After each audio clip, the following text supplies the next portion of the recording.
We've spent this series moving quadrant by quadrant. We tore through Change the World.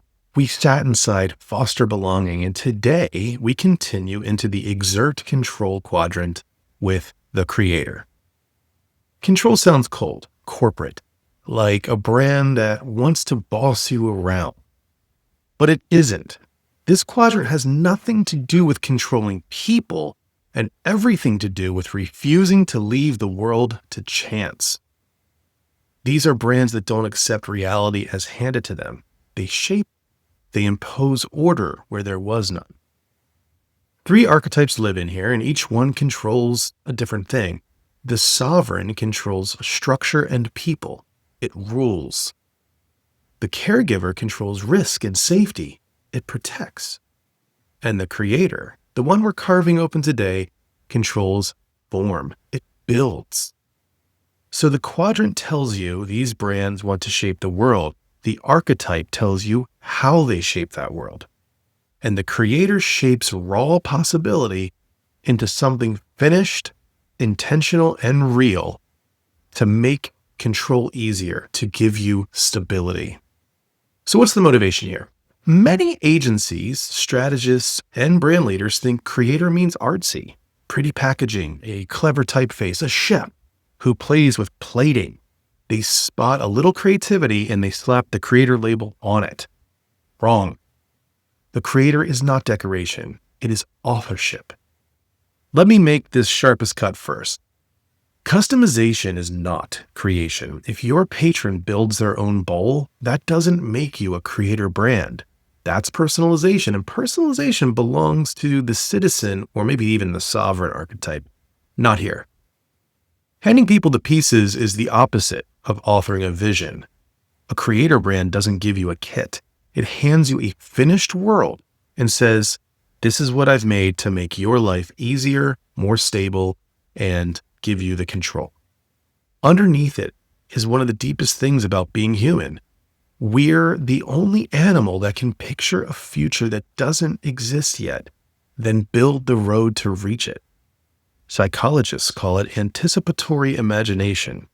But imagination alone isn't the creator. J.P. Guilford studied creativity and found it isn't a lightning strike. It's structured. It needs the discipline to refine and order ideas into something coherent. Teresa, I'm going to have trouble with this one, Amabile finished the equation. Real creative work takes expertise, genuine internal drive, and the ability to shape ideas into a delivered outcome. So the creator runs on 2 engines at once, imagination and discipline, inspiration and order. Leonardo da Vinci is the cleanest human example we have. The journals, the anatomy, the machines that wouldn't exist for centuries, and every page of it is wonder married to rigor. That's why the creator sits in the exert control quadrant. A potter controls clay. An architect controls space. Composer controls sound. The creator doesn't dominate people. It dominates the blank page.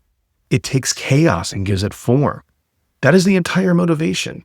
Make the idea visible, make it precise, and make it last. So here are some strengths that the creator comes with. When a brand earns this archetype honestly, 4 strengths show up. Innovative thinking. The creator brands reshape categories, not novelty for the sake of noise. Innovation born from disciplined curiosity and a flat refusal to accept the default. When the creator moves, the market watches and then copies. The second is self-expression. They don't mimic, they express. Voice, identity, product, all of it pours from a single worldview.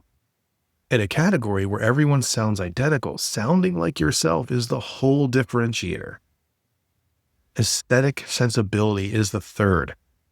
An instinct for how form moves emotion, color, type, texture, cadence. Every detail is deliberate. Nothing on a plate is there by accident. The fourth trait here is legacy. They build for permanence, not just for this quarter or this trend. The work is meant to outlast the trend cycle. That long horizon gives every decision real weight.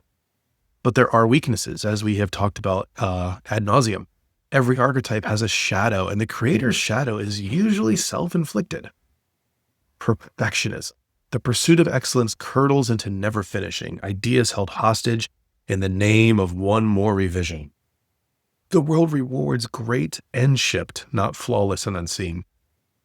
Elitism. Refined taste tips into, this is for the enlightened, not for you. The second a brand stands above its audience, it shrinks its own relevance. Self-doubt is the other one. Creative confidence is never steady. The same sensitivity that fuels the work can quietly hollow it out. And the fourth one I want to bring up is resistance to critique. Feedback starts to feel like an attack, so the brand seals itself into an echo chamber where only its own taste counts. Critique isn't a threat, it's a tool. The creators who last learn to hold it like one. So how's this manifest in practice? Well, there are 3 brands that I'll bring to light here that I think live in this archetype instead of just decorating with it. The first one is Crayola. It doesn't sell wax, it sells the belief that everyone is born creative.